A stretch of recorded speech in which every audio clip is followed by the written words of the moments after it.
नमस्कार, मैं कंचन विश्वास नवशारदा पब्लिक स्कूल से। आज मैं आपको दो बैलों की कथा नामक अध्याय के प्रश्न कराऊंगी। दो बैलों की कथा जो आप पहले वीडियो देख चुके होंगे, उसमें आपको समझ आ गया होगा सारा लेसन। और अब मैं आपको इसके प्रश्न जो हैं वो कैसे करने हैं वो मैं आपको बताऊंगी। जैसे कोई भी एक अंक का प्रश्न होता है तो उसका हम आंसर जो है वो एक शब्द में भी दे सकते हैं और एक लाइन में भी दे सकते हैं। जो आपकी अभ्यास पुस्तिका में हैं वो एक एक अंक के प्रश्न भी जो हैं वो दिए हुए हैं। जैसे आपके ये प्रश्न हैं, हीरा मोती कौन थे? हीरा मोती जो थे वो जूरी के बैल थे।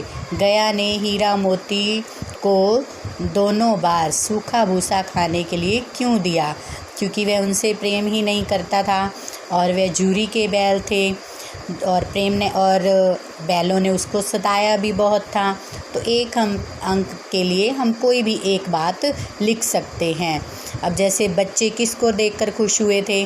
तो जब बैल जो हैं जूरी के पास वापस पहुँचे थे काजी हौज से, तो उनको देखकर बच्चे खुश हुए थे। बेवकूफ़ आदमी को गधा क्यों कहते हैं? क्योंकि जैसे गधा जो होता है वो पूरा दिन काम करता है और सीधा रहता है, तो ऐसे ही जो बेवकूफ़ आदमी होता है उससे भी कुछ भी कराते रहो, कुछ कहते रहो, वो भी सीधा ही रहता है। तो इसीलिए ही उसको गधे की उपाधि दे दी जाती है।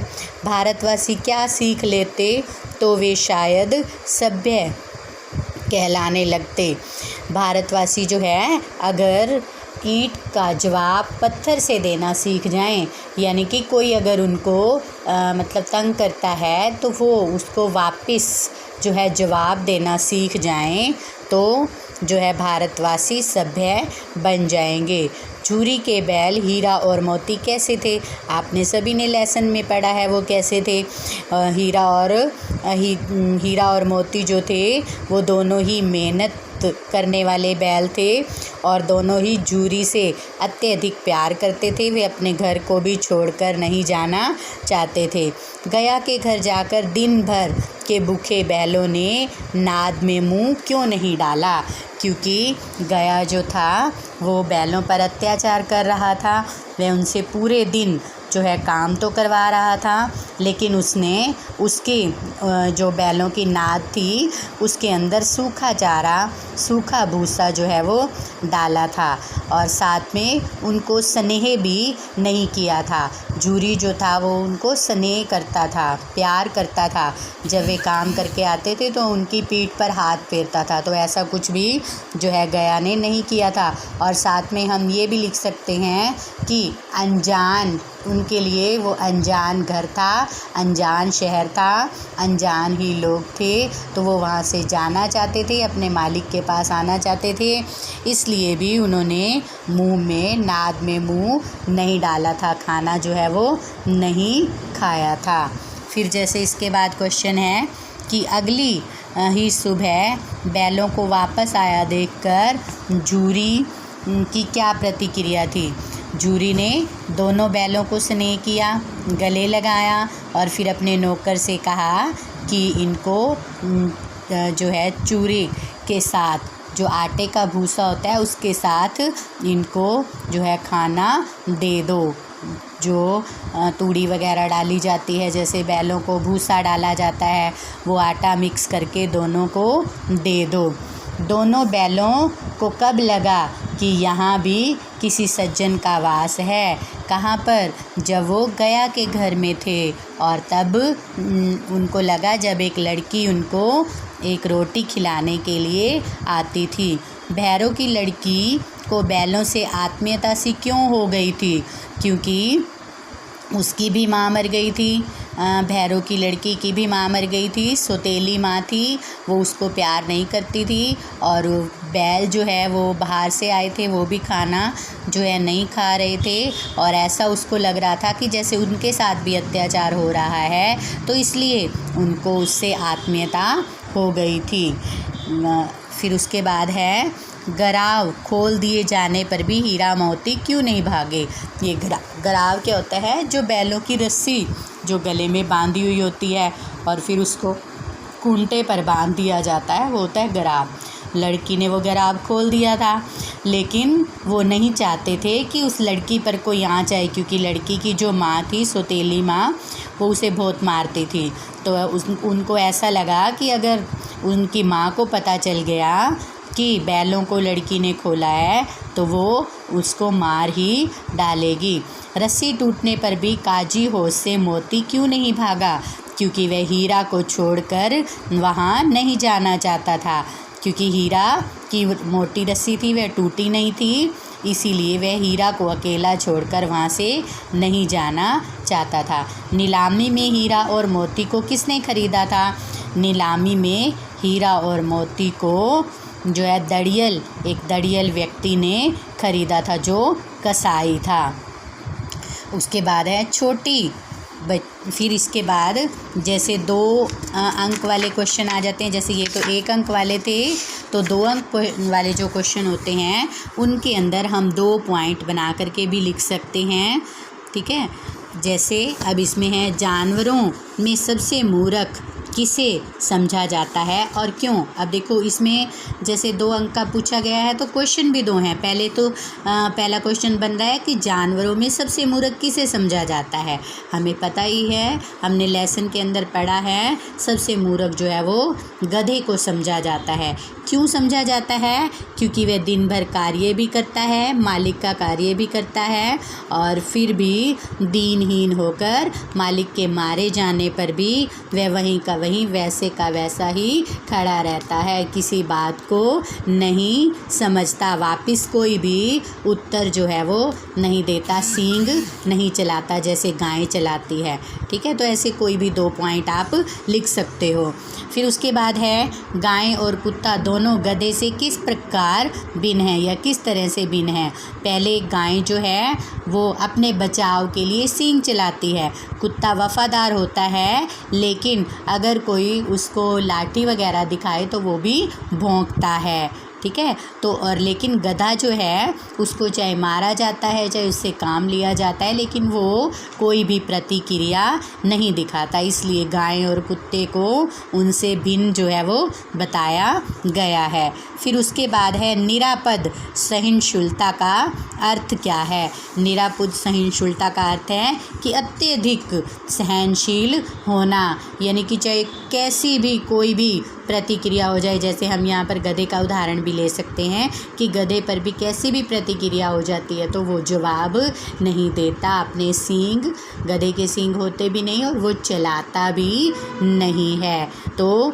उसको इसीलिए ही निरापद यानी कि बिल्कुल सहनशील जो है वो बताया गया है। फिर उसके बाद जैसे क्वेश्चन है मनुष्य किसके सद्गुणों का आदर करता है और कैसे। ये पहरे में से जैसे हैं क्वेश्चन, तो आप अगर पहरे को ध्यान से पढ़ते हो तो आप इसको कर सकते हो। जैसे ऊपर ही दिया हुआ है पहरे के अंदर ही कि ऋषि मुनियों के जितने गुण हैं वे सभी उनके पराकाष्ठा को पहुंच गए हैं, पर आदमी उसे बेवकूफ़ कहता है।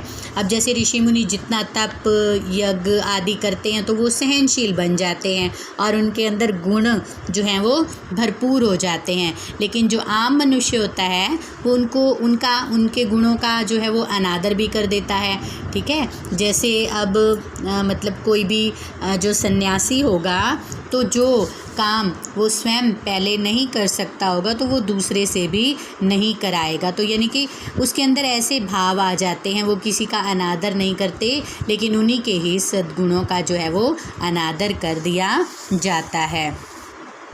गद्यांश में भारतवासियों की दुर्दशा के क्या क्या कारण बताए गए हैं। एक तो जो भारत, आप पहरे में ही पढ़ सकते हो कि देखो भारतवासियों की अफ्रीका में क्या दुर्दशा हो रही है।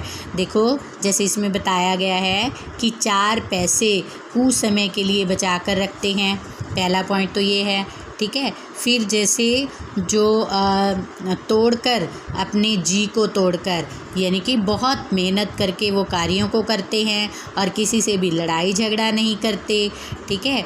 और फिर उनको कुछ भी सुनाया जाता है तो वो गम खा करके रह जाते हैं और फिर भी वे बदनाम हो जाते हैं, ठीक है। तो मतलब कि उनसे काम भी कराया जाता है और उनसे जो है वो शराब आदि उनको धक्के से पिलाई जाती है, वो नहीं पीना चाहते और जैसे जीवन के आदर्श जो हैं वो उनको अपनाते हैं। तो इसलिए ही उनकी ऐसी अफ्रीका और अमेरिका के अंदर जो है वो दुर्दशा होती है।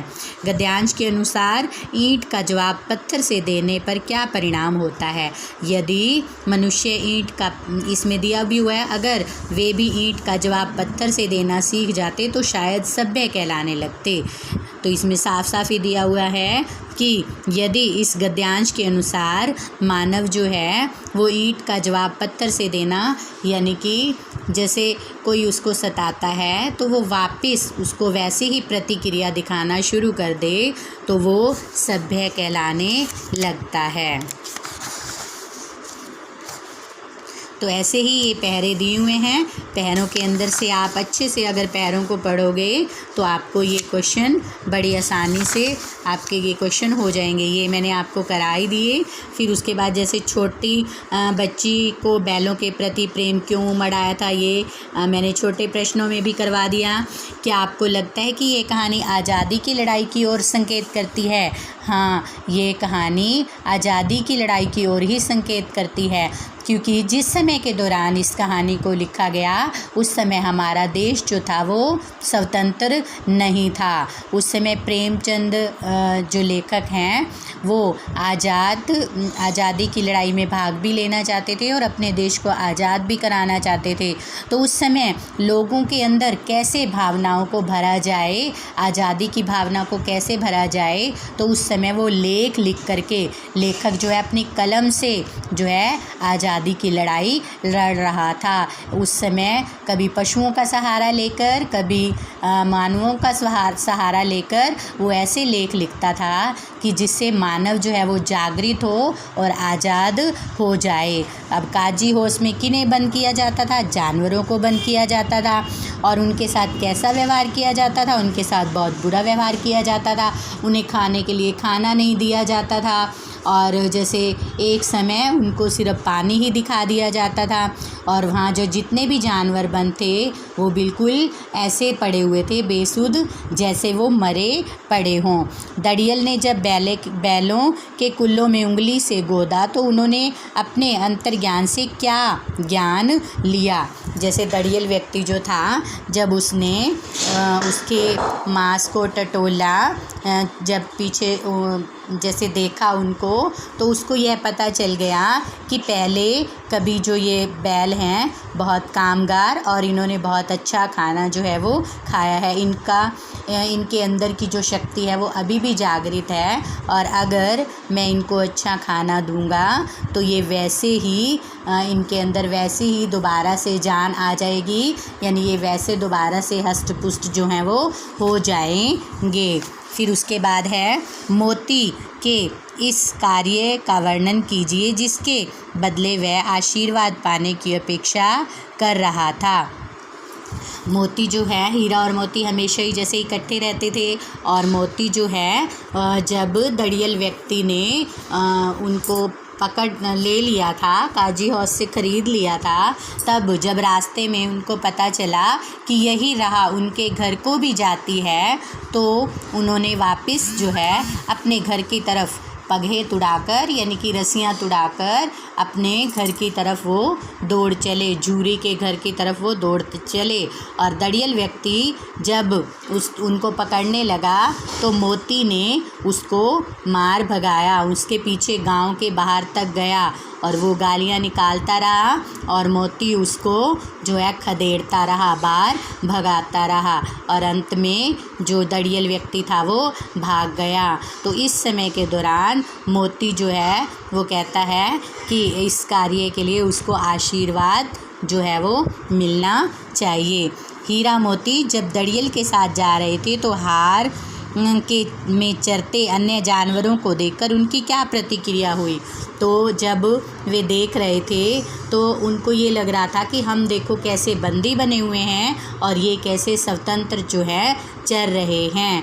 तो यहाँ से भी देखो हमें प्रतीत होता है, हम ये लाइनें भी जो हम सेकंड प्रश्न है उसके अंदर भी लिख सकते हैं कि जब उन्होंने ऐसा देखा तो उनके मन में, जब जैसे कोई कैद हो जाता है तो उनके मन में कैसी प्रतिक्रिया होती है। तो हमारा देश जो है उस समय के दौरान कैद था, ये कैद क्या था कि स्वतंत्र नहीं था। तो उनके जो उस समय के लोग थे तो उनके मन में भी कैसी प्रतिक्रिया होती होगी। तो वो जैसे हीरा और मोती हार में चरते हुए जानवरों को देखकर सोच रहे थे कि ये कैसे स्वतंत्र हैं और कैसे खुशी खुशी अपने मालिक के साथ जो है वो खाना खा रहे हैं और इनका मालिक जो है इनको कंप्लीटली भोजन जो है वो दे रहा है।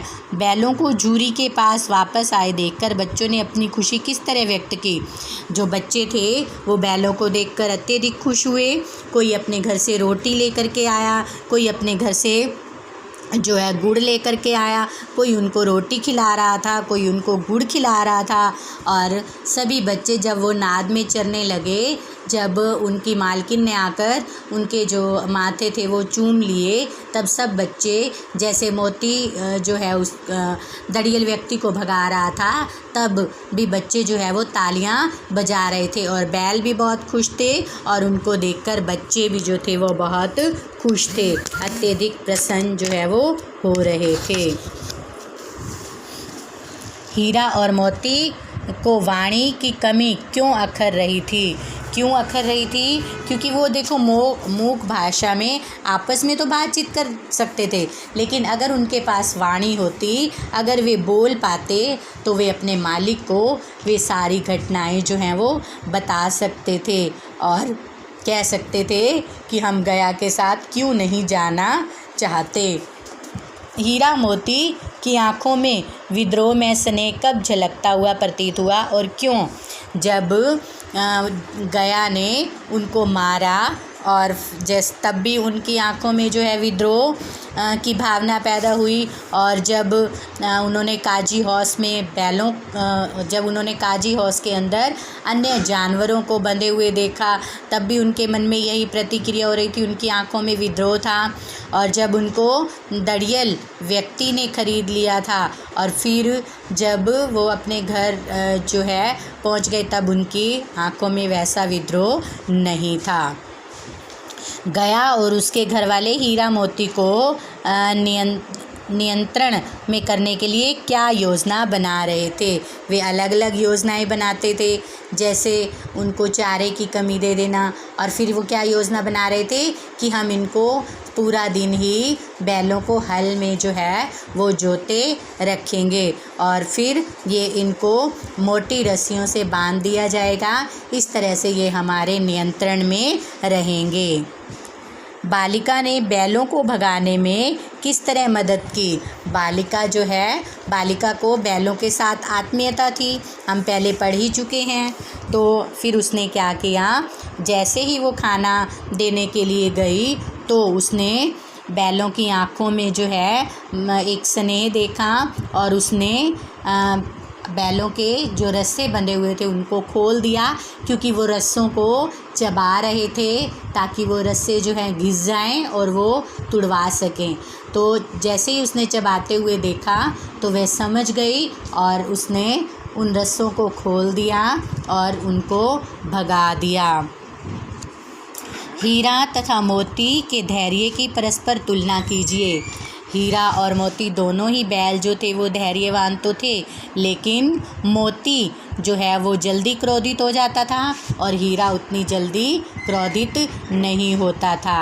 हीरा जो है मोती की अपेक्षा अधिक धैर्यवान था। जैसे हम उदाहरण स्वरूप भी देखते हैं, जैसे जब लड़की जो है वो जैसे हीरा और मोती को उसकी माता के बारे में पता चलता है तो भी जो मोती है उसको गुस्सा आ जाता है और फिर वो क्या चाहता है कि मैं जो है सींगों पर उठाकर उसको मार ही दूँ। लड़की की माता को, लेकिन हीरा जो है वो उसको जो है अच्छी शिक्षा देता है मूक भाषा में और उसको समझा देता है। तो इससे ही इन बातों से भी हमें पता चलता है कि हीरा जो है वो मोती से ज़्यादा धैर्यवान है, अधिक धैर्य जो है वो रखता है। अब जैसे नेक्स्ट क्वेश्चन है, प्रस्तुत कहानी में प्रेमचंद ने गधे की किन स्वभावगत विशेषताओं के आधार पर उसके प्रति रूढ़ अर्थ मूर्ख का प्रयोग किया और नए अर्थ की ओर संकेत किया है। देखो इसमें क्या कहा है कि मूर्ख का प्रयोग न कर, जैसे उसने उसको संत की उपाधि दे दी है। जैसे संत जो है जब वो मतलब ज्ञान के अंदर जब वो ऊंचा उठ जाता है तो वो सब चीज़ों को भूलकर क्या करता है, सभी को माफ़ करता चला जाता है। एक संत का स्वभाव जो होता है वो सरल हो जाता है। तो ऐसे ही उसने जो गधे की तुलना की है वो गधे की तुलना संत के साथ कर दी है और वो गधा भी सभी को ही माफ़ करता चला जाता है। तो इसलिए उसको ऊपर उठा दिया है, एक नया अर्थ उसको दे दिया है, मूर्ख न बता करके एक नया अर्थ उसको दे दिया है। दो बैलों की कथा पाठ से आपको क्या शिक्षा मिलती है कि हमें दो बैलों की कथा से हमें यह शिक्षा मिलती है कि हमें स्वतंत्रता के लिए तो प्रेरित रहना ही चाहिए। तो हमें अपनी स्वतंत्रता के साथ साथ दूसरों की स्वतंत्रता का भी ध्यान रखना चाहिए और साथ में हमें कभी भी जो जानवर होते हैं, पशु पक्षी होते हैं, पेड़ पौधे होते हैं, उनको भी नहीं सताना चाहिए। तो अब आपको ये सारे प्रश्न समझ आ गए होंगे। ऐसे ही आपको सभी चैप्टर के क्वेश्चन करने हैं। अगर आप लेसन को अच्छे से रीड करते हो तो हिंदी का कोई भी प्रश्न जो है वो टफ़ नहीं होता। फिर भी अगर आपको कोई भी प्रश्न समझ नहीं आता, टफ़ लगता है, तो आप फ़ोन करके भी मुझे पूछ सकते हो। धन्यवाद।